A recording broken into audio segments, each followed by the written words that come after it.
My name is Joseph Coleman. I'm the executive director of Renewed. Looks like we have Sue on from over in the UK and a couple people from over there. So welcome everyone from across the pond and welcome everyone across the United States.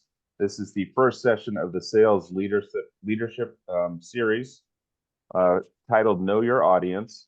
I'm your host, and the moderator is John Hitchcock, and our speaker is David Foster. John is the Vice President, Managing Director of Energy Intelligence, Media Executive Experience in Editorial Sales, Marketing, and General Management. Welcome, John. We did a webinar last week, and it's good to see you again. So I get two in 2 weeks.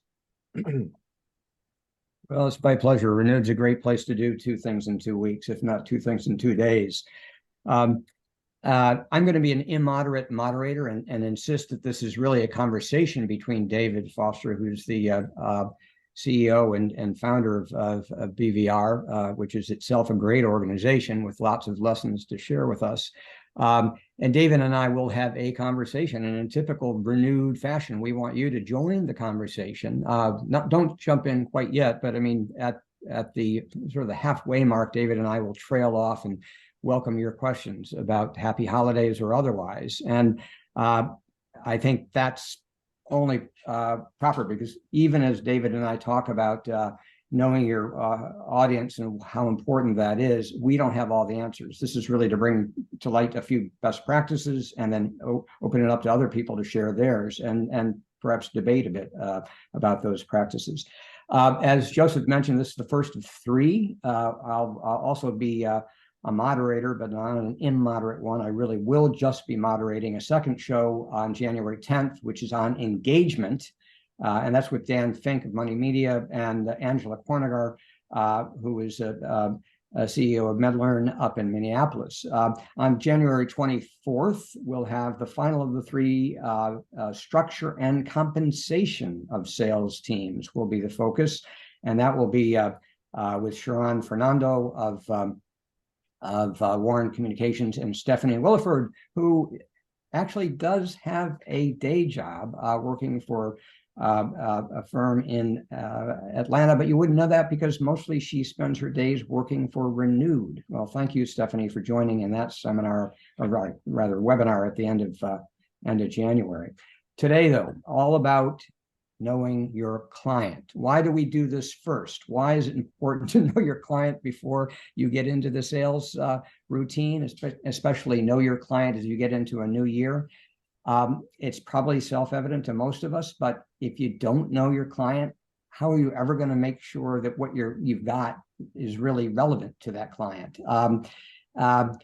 It's tempting, I know, for sales teams to rush straight in, always be closing. ABC is a motto that our sales team lives by, and it does some fantastic closing. But today, I think we're going to make ABC a slightly different relation as an acronym.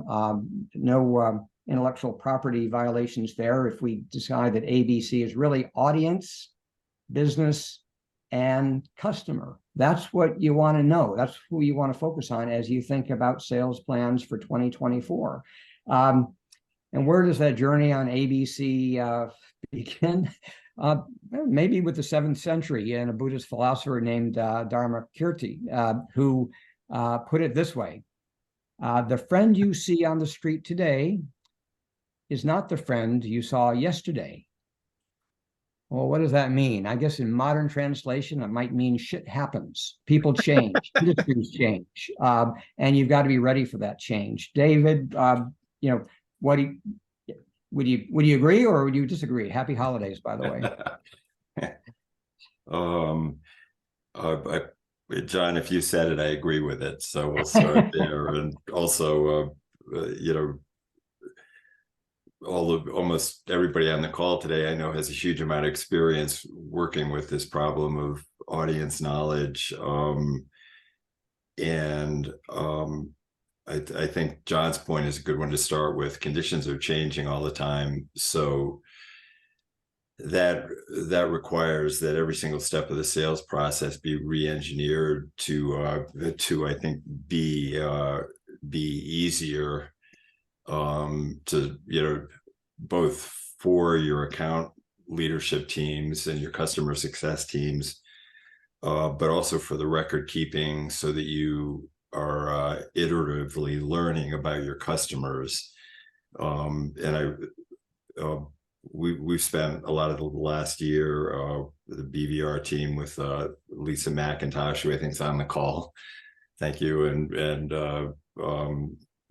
Lucretia, and pretty much everyone in the company has been involved in this re-engineering of how we look at the customers. So John's right. You have to be putting a little more effort into looking at the customers right at the front end individually. And I think for us, we don't have the ABC code, but I know there's a very strong sense that instead of hitting the email or hitting Salesforce or hitting the phone, that there be sort of a conscious Zen pause at the account planning stage. So as Lisa says pretty clearly, you want to know not what products you have to offer when you do get in the rare cases where you do get in touch with your biggest customers, but you also know specifically what questions you want to ask. So a lot of the things we've done at BVR, which have been thrilling and exciting and have had a huge impact, have been to facilitate, ease, and make more precise that account planning process before you get on, before you do the ABC, as you said, John, always be closing. Yeah. Well, and my own thought on that is that the best posture to be in as you're, trying to stand ahead of the ABC is to resist. We've got a lot of very skilled, very talented, and very long-serving sales folks, and they've got to resist saying things like, "I've worked this territory. I know these kind of clients like the back of my hand, and I was out with the point of contact just last month before Christmas, and we had a great lunch, and I know exactly what she or he or they are going to do this coming year." And that's can get into trouble, I think, a bit, being too sure of yourself. You want to embrace the uncertainty. Just a quick outside of publishing, really, but there is, I think, a lesson to be learned here. There was, in 2004, the EU expanded; it doubled in size, and ahead of that, a couple of U.S. business professors went over to Europe and interviewed 100 CEOs, and they were expecting answers either A or B. I like it. I think it's great. Expansion's going to be good. Or B, terrible. We're going to have low-cost competitors. It's just going to be rotten. What they didn't expect, and what they found, was that almost a third of the 100 that they interviewed were unsure. They said, "I don't know whether it's going to be good or bad." They went back a couple of years later to see what happened.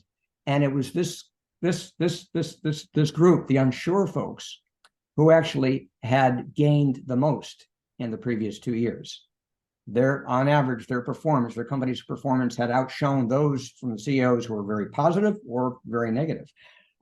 You move that down to the sales world, I think it means you just don't take for granted that you know what's going to happen. That uncertainty correlates very strongly with performance.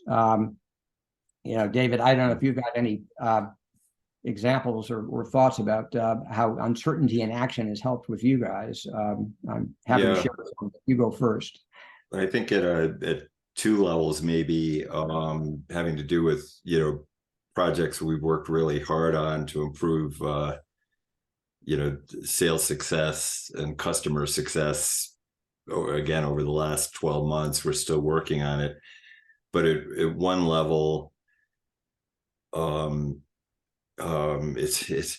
it's recognizing, I think, how much data we have, but and in a way, as we've been saying, not being afraid of the data. So you can both start with a more precise attitude towards an individual large account where you're trying to get a large sales license, but also armed by, I think, a little more facile and sophisticated approach than simply persona.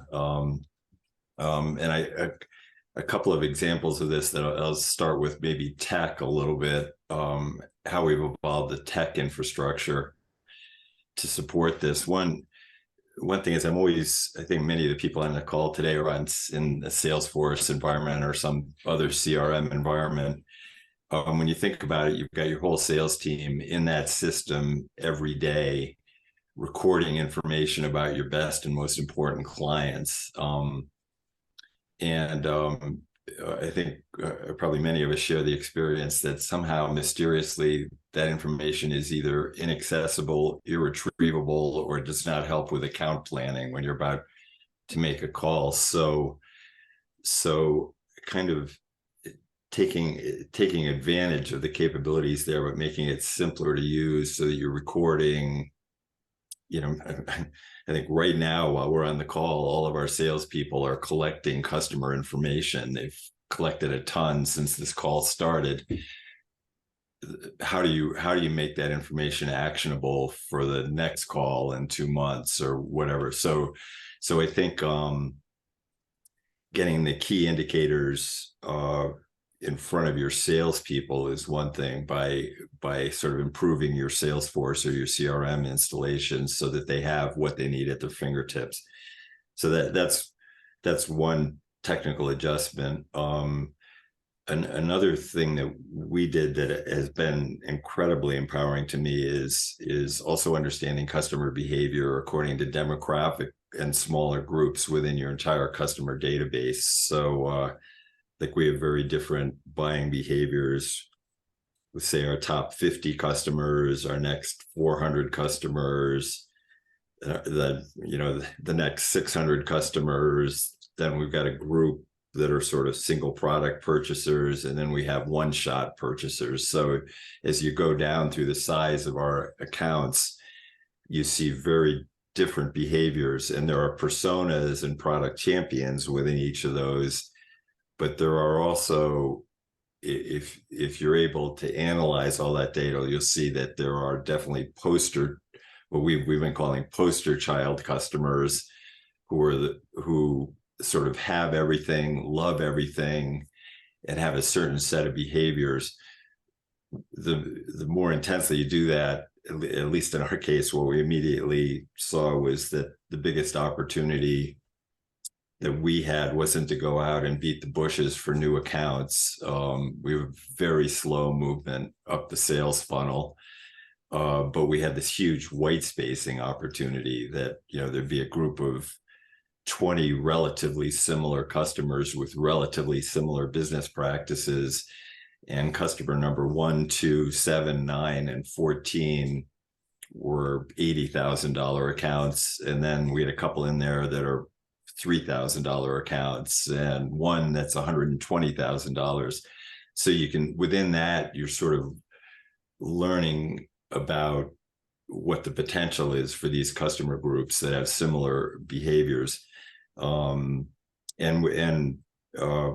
have a CTO who many of you on this call know, Renaud, who essentially built an API, a live API system that draws data off of the Salesforce, what's happening in Salesforce, what's happening in our fulfillment system, which is still multi-pub.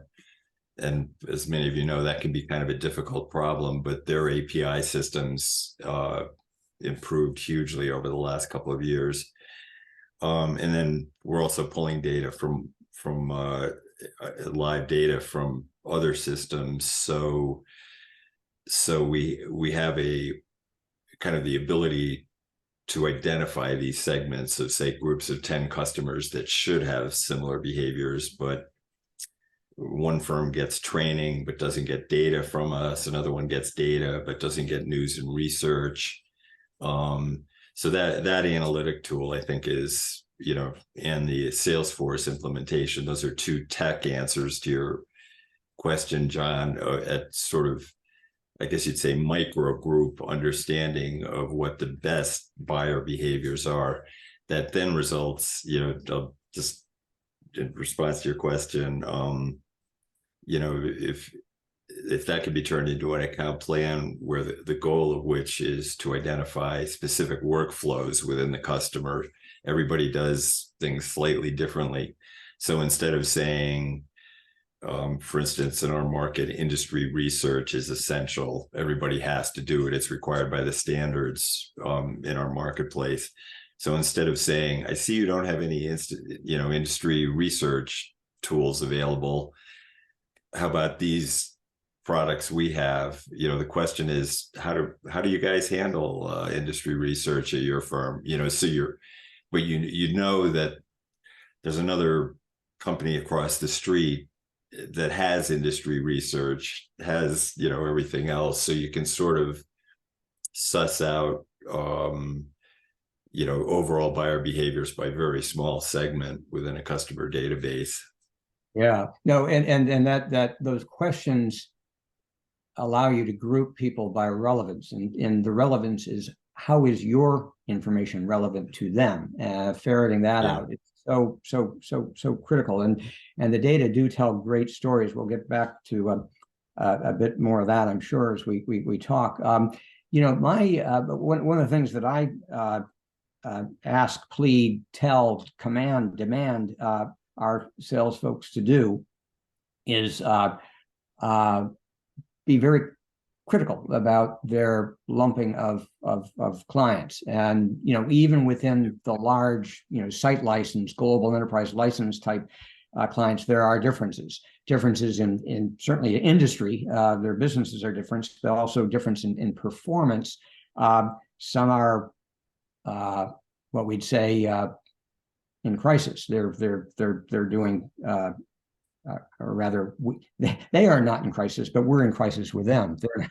They're not gobbling up all the stuff that we give them the way they should. Then there are those who are doing a pretty good job of feasting on our content, and we can see this from the data, and that's good. And then there are those who are probably you know, great upsell opportunities because they've got a little bit of our data, a little bit of our news, a little bit of our analysis, but could use a lot more, just judging on what they do and what we have. But you got to know what they do before you can make a judgment as to whether that's an effective upsell opportunity.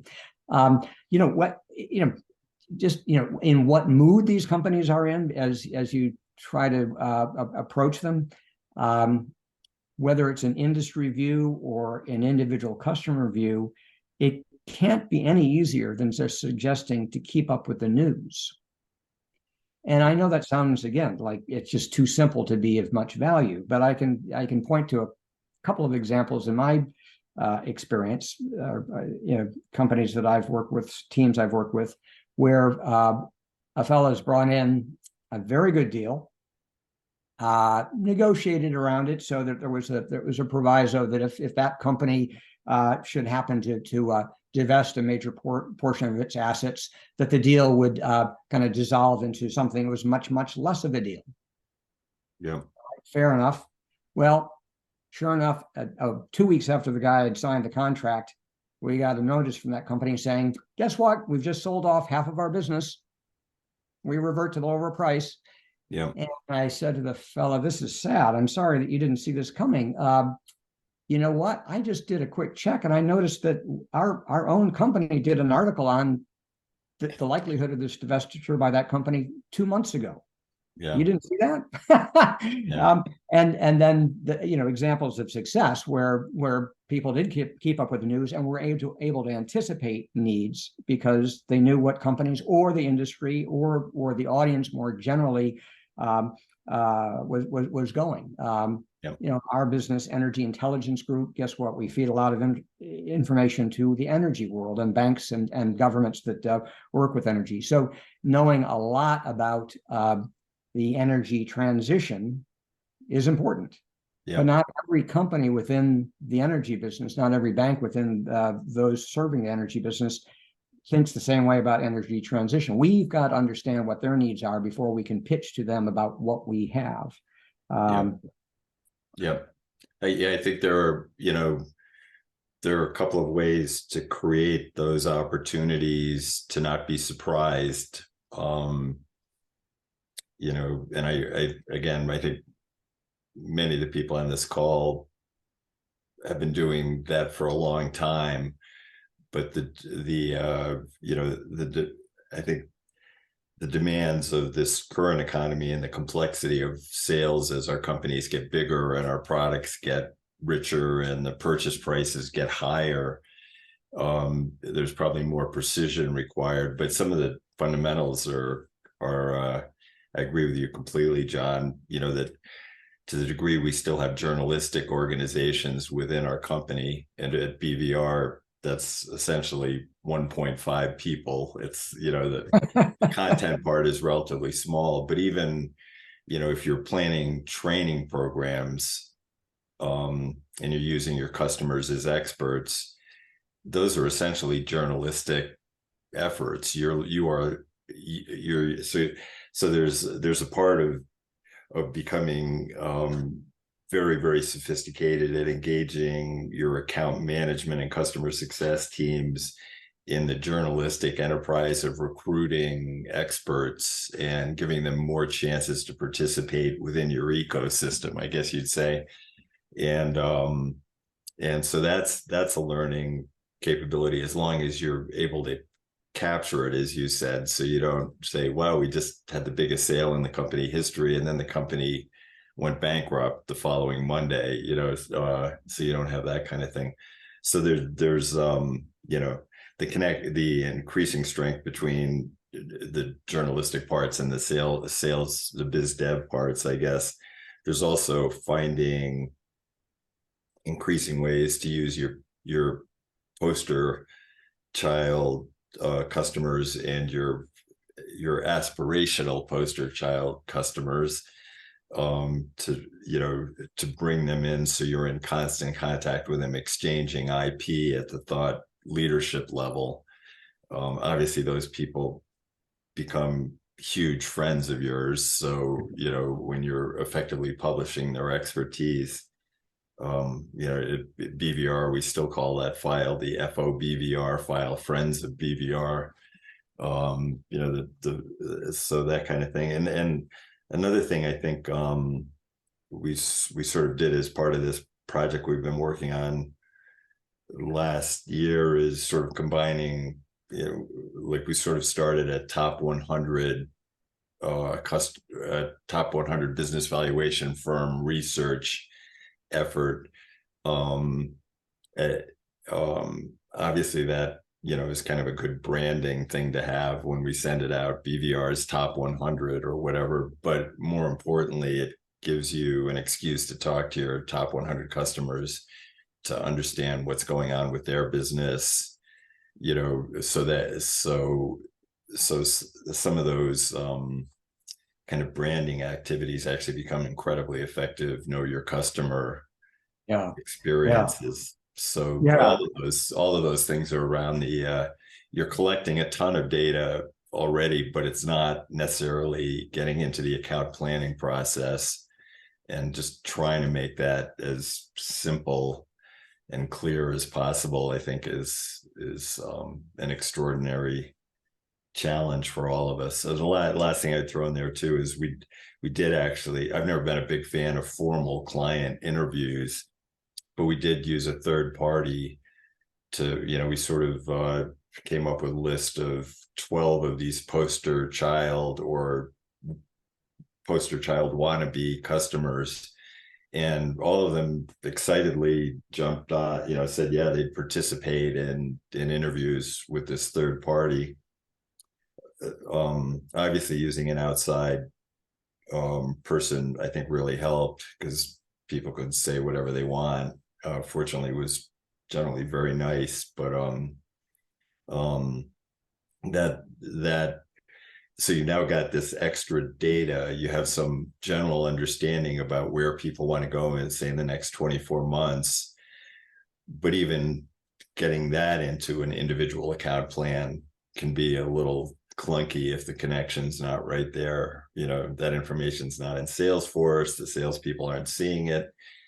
So again, I guess I'd go back to don't be afraid of your own data. Well, even before that, it's that engagement you're talking about is terrific, and I'm sure that you know, the engagements that we all try to do have their own success stories. Angela and Dan in January are going to be focusing on engagement completely. So, audience, if you feel that we're giving short shrift to how do you engage clients, how do you build up usage, and so forth, fear not, that will come back in a couple of weeks. Taking off from David's point, though, as I look at how we go around and try to figure out what a client wants from us, it's becoming possible to rely, of course, on the telephone these days. People, even if you wanted to do a customer survey yourself, it would be pretty bloody because people just don't want to pick up the phone. And they don't particularly answer emails, at least from us, asking to fill out questionnaires. A third party is a very interesting channel to work through to develop that information. But I've also found that in-house we've got, not in Salesforce so much because it's part of another branch of our organization. We do have a pretty good sized journalistic team, old-fashioned though that is, and they are experts, and they're experts on their industry, and they're experts on obviously what we produce, but also about customers, particular individual customers. So one of the things we did about this time last year, as we looked at a very large customer who was heading south, one of those crisis accounts that I mentioned earlier in the show, and that crisis was clear. I mean, they had dropped their usage, the number of views of our material on our website by half over the last 3 years. Their users, the unique users of our material, had fallen even further. They were down to about a quarter of what they had been. Some of that's just natural, I suppose. It didn't seem terribly natural, and certainly did not seem terribly sustainable to me. We put together a skunk works. One of the first things that skunk team did was invite in the head of our research team and the head of our editorial journalistic team to talk to us about what they knew about this client. And they were able to identify what issues that client was particularly sensitive to within the energy world. And they were also able to, even more importantly for us, identify which executives at that company would be most interested in the kind of stuff that we did. Because our sales guys could have done an awful lot of work going down a lot of dead ends, but they were able to cut to the chase.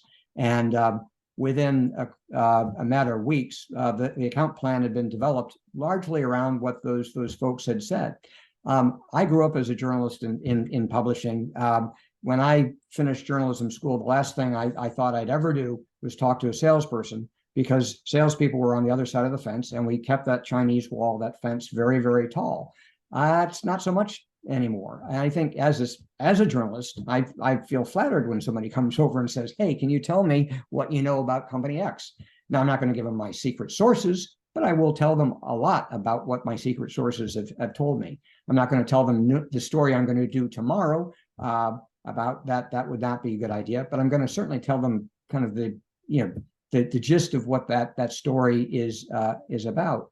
That's a resource I think not all of us have, but if you do have an editorial team, if you do have a research team, even if you have a tech team, David, I would bet Renaud and his ability to look at data is able to ferret out a lot more than I could looking at that same pile of data.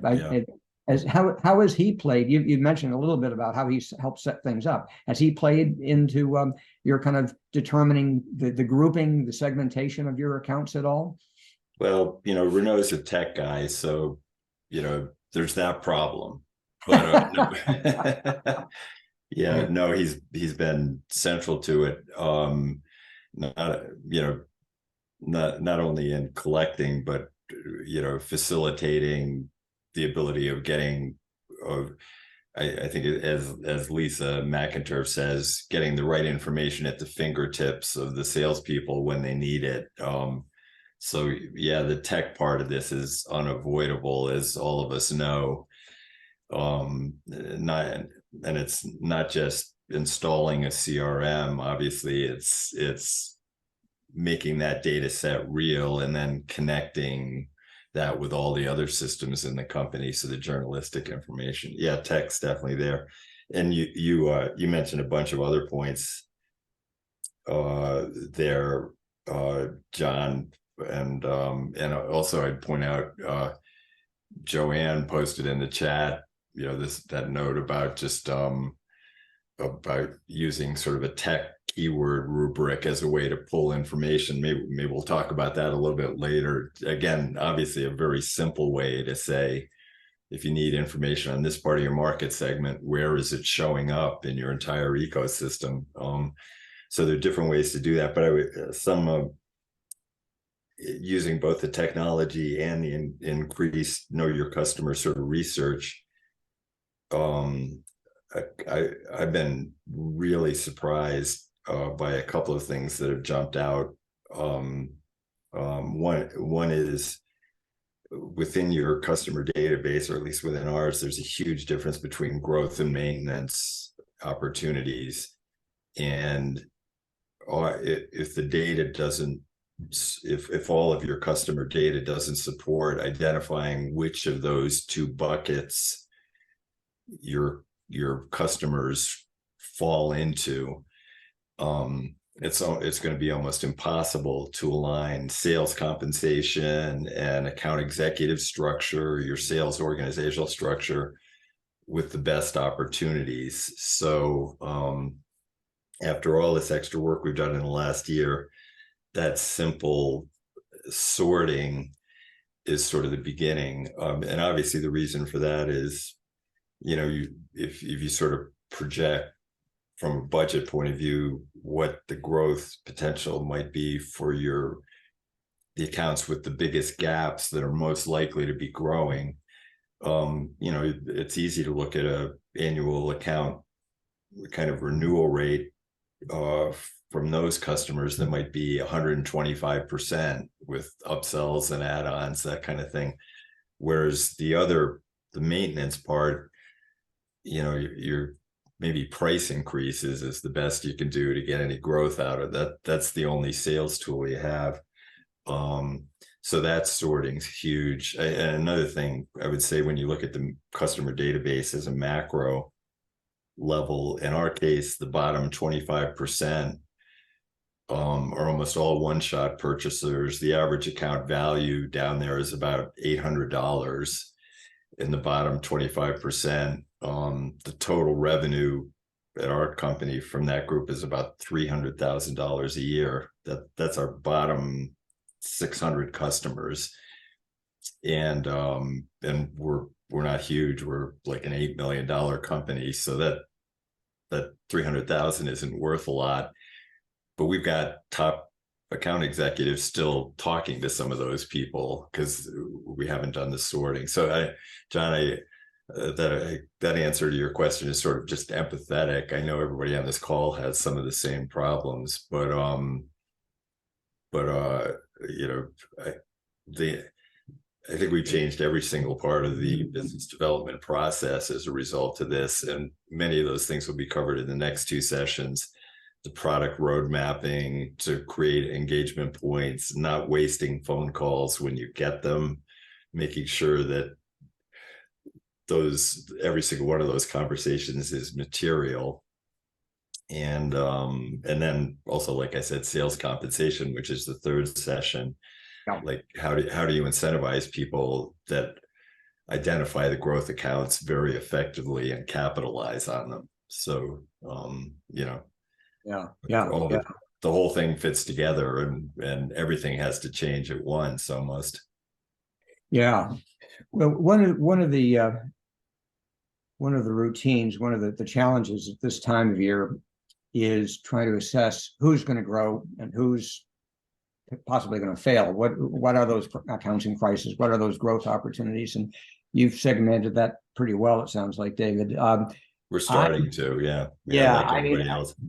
What I've tried to do is, and this is not with all of our accounts, but perhaps with the top 3 dozen, is build a matrix that shows the companies against probably about a dozen and a half measures.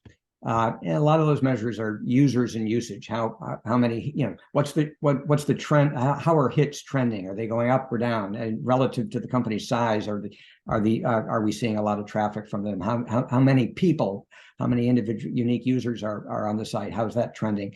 Are they using the alerts, the emails we send out to people to let them know that there's a new product available or a new issue of a publication available on the website, or a new story relevant to them on the website?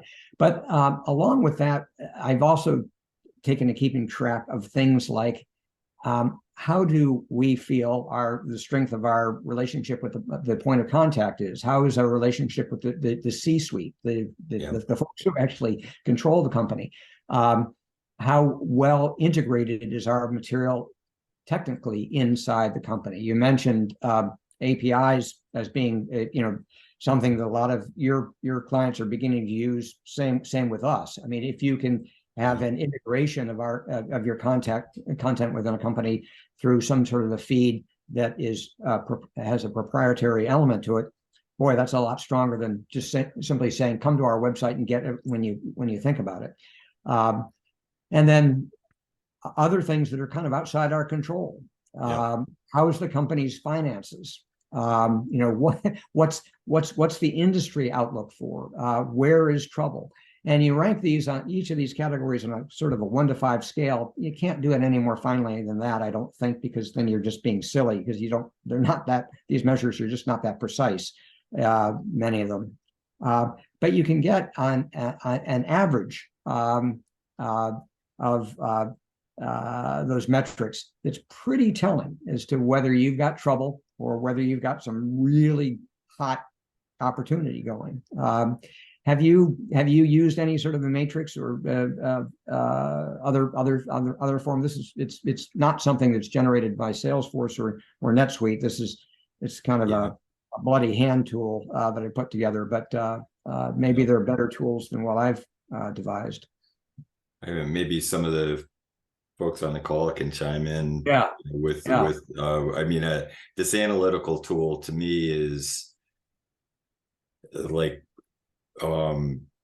extraordinarily effective, at least from my point of view, in identifying, sort of like what Joanne said in her comment, like if you've got a keyword area, in our case, I can look and I can use this analytical tool to say, if somebody's bought, give me the top 50 people who have bought product A, or have licenses to, training, let's say, what's the most likely second thing those people buy out of those top 50? Oh, look, 27 people do not have that. So we're all doing that kind of product matching. I'm not, at this point, we're not pulling in external financial data. We're fortunately, even during COVID, we didn't have a lot of bankruptcies. We had a lot of M&A activity. So a lot of our customers got sucked up into the super fast growing segment, that kind of thing. But however, whatever you're putting into the system, having the matrix ability to look at it and see behaviors, I think, we're all doing that. And then I'd return to just the simplicity issue, which in the end, once you've amassed all of this and you've looked at your product mapping strategy and all that sort of stuff, you've created as many reasons as possible to talk to the customers and gain more knowledge individually. But again, you don't want to waste those calls. So maybe fewer product upgrades, but more significant ones. Your whole business strategy changes to try to support the sales structure there a little bit. Yeah. I don't know if that answered your question particularly, John, but at least I mean, there are, it is, whether you actually put together a matrix or whether you just have it in, kind of a sense that that's something you have to track in a holistic fashion, as Joanne says, the data, reducing things to data help clarify. Not the whole story, but it certainly helps clarify and helps you understand how you can, where you need to take action, and in some ways tells you a little bit about how you take action. One of the other techniques that I use in trying to get people ready for their year and maximize their chances at clients is simply to challenge them to put together a list of the top 5 worries that a client or an industry has. Yeah. Whether those worries are AI or Me Too or energy transition or Wall Street chaos, geopolitical chaos. What are the top 5 worries? And some of them are quite micro, of course. And I've rattled off a lot of macro, but the micro things are very important because that, in the end, is what people respond to as businesses. And if you can match those top 5 worries with relevant content, relevant data, relevant publications, relevant events, as answers to their worries, you've got a pretty effective pitch. I think. Yeah. I think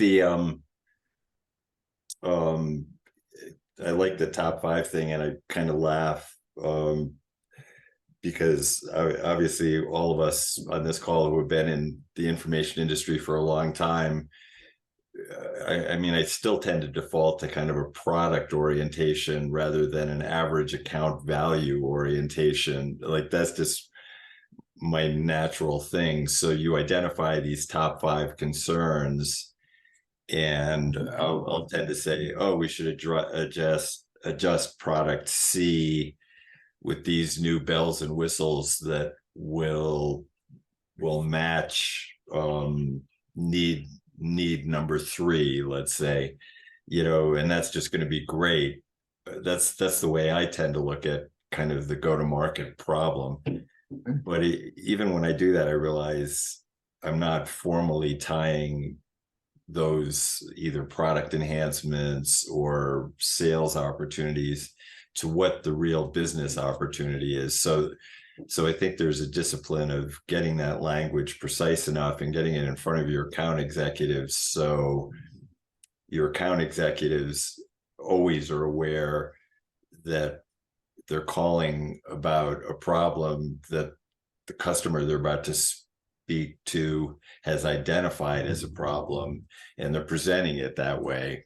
Right. So it's literally like, concern number C, I know this is an issue. How's that working out with you? What are you doing about this? Yep. So working. Yeah. Keeping that business opportunity. Also, I think at some point, like, not introducing new product enhancements or opportunities unless you're certain you've got 10 customers who are going to buy it by name because you've already sort of identified the need, kind of thing. That kind of product mapping that will be talked about at the next session again. So yeah. Well, and they're formulating these questions about concerns and trying to map them in their own minds to what answers we might have. That exercise has got to be pretty precise. It's not good enough to go up to Exxon and say, we understand you got a problem with carbon. You got to be done with your business by 2050. Well, we've got a tool for you. I mean, yes, of course, Exxon's got an issue with carbon. We all have issues with carbon. What of our stuff actually makes sense? Now, how do you know that? Because you know what Exxon really is into, not just it's an energy company, but how is Exxon different from Shell? How is Shell different from Impex in Japan and so on? So it's a good discipline if you can manage it. I think the other effect of that is that if you take the approach you're talking about, John, you do achieve that magical step where your salespeople or your business, they are speaking as experts, not because they understand the body of knowledge as well as you dream, but a lot of your salespeople do understand it really well because they're talking to customers all the time,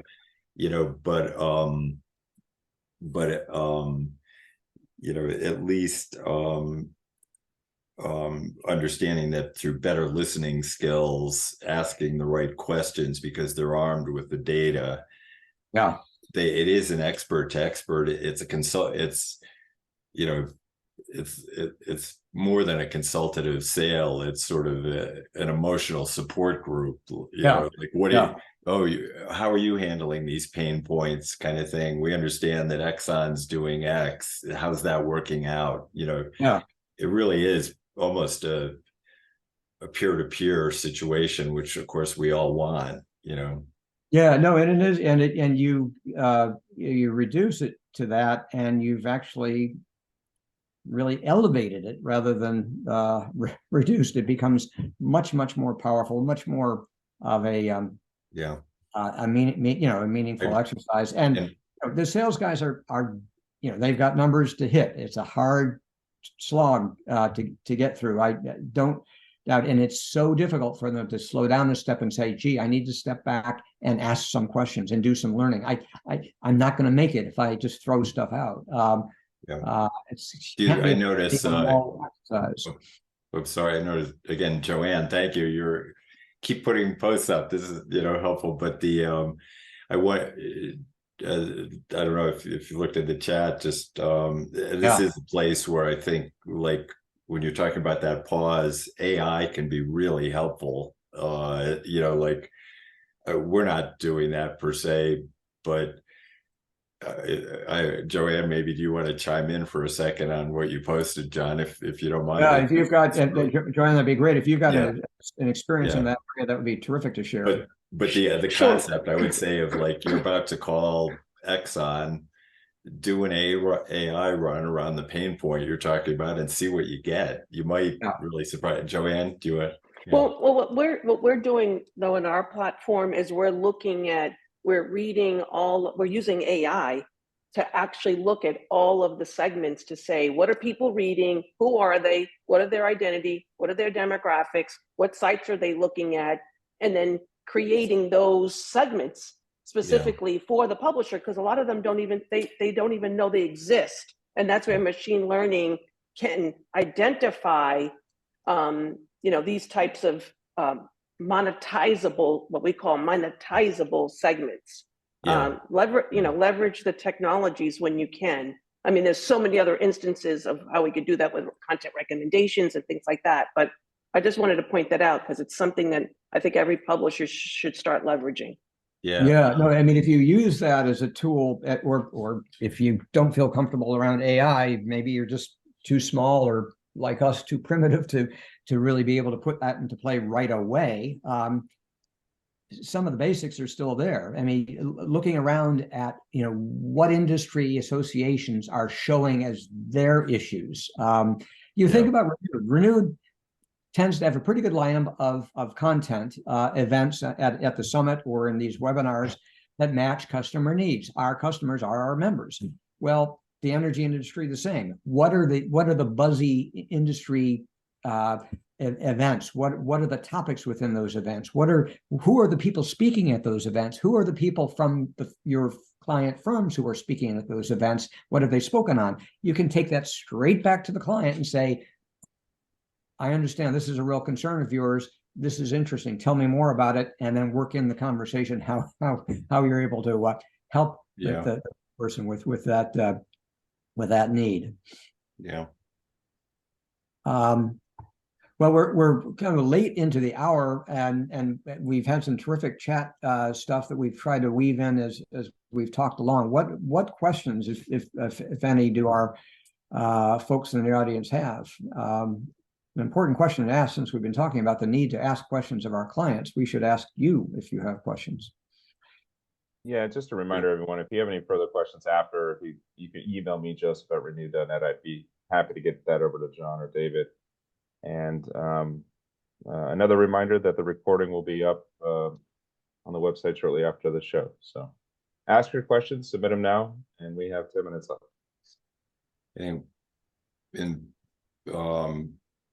I would say there's several people on the call, including Joanne, who we've called out a few times. Where I know a fair amount about, your sales processes and that sort of thing, and the sophistication of the discussions that result, and the high degree of knowledge of the the sales staff that are involved.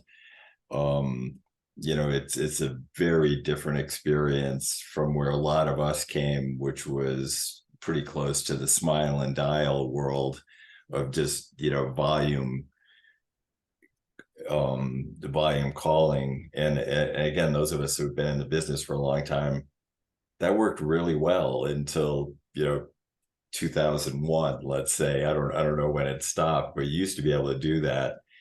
And then it's been a long learning curve to get to this point of really high sophisticated, complicated, go-to-market ecosystems.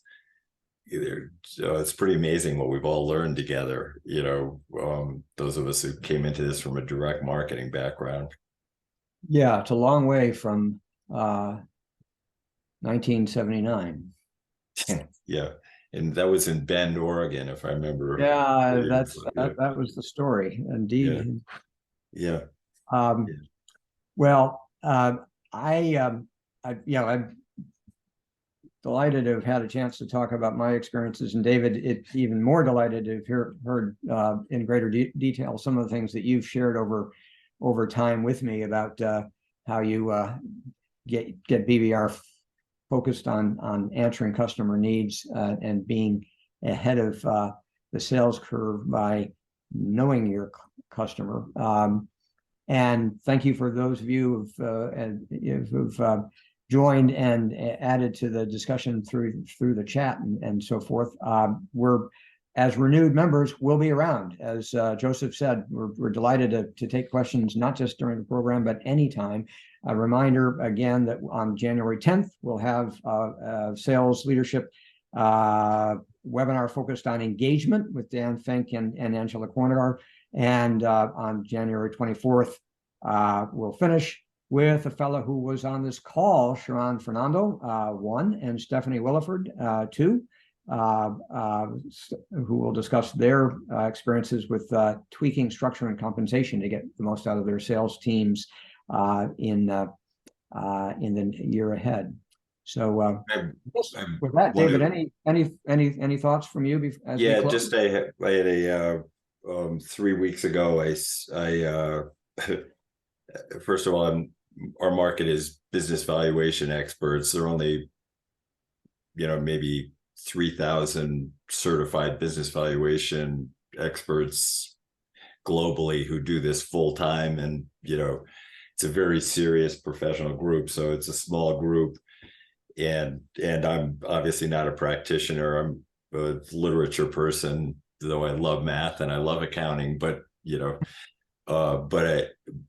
it's kind of an ironic thing that I end up in London 3 weeks ago speaking on themes and big issues in business valuation for 2024 and 2025.